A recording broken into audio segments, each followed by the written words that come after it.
RBI has kept the repo rate unchanged at 5.25%. आइए समझते हैं रेपो रेट क्या होता है। Welcome to episode 2 of decoding. क्या बोला आरबीआई? रेपो रेट वो रेट है जिसपे आरबीआई कमर्शियल बैंक जैसे कि एसबीआई को लेंड करता है। अगर रेपो रेट बढ़ा मतलब आरबीआई ज़्यादा रेट पे बैंक्स को पैसे दे रहा है तो बैंक्स हमारे लिए भी इंटरेस्ट रेट्स बढ़ा देती है। पूरे इकोनॉमी में इंटरेस्ट रेट्स बढ़ जाता है and vice versa.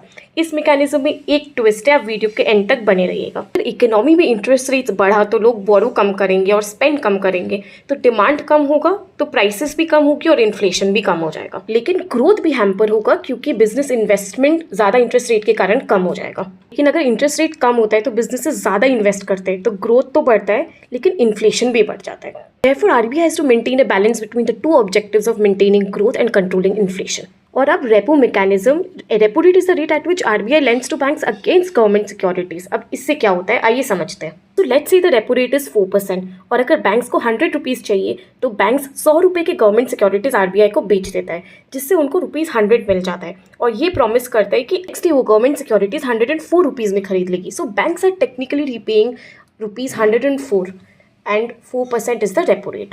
So repo rate is also called repurchase option rate. You know now what is the repo rate. Next episode में what are the various monetary policy stances. Please follow @econ with Prof. क्योंकि Instagram शायद दोबारा ये page आपको ना दिखाए।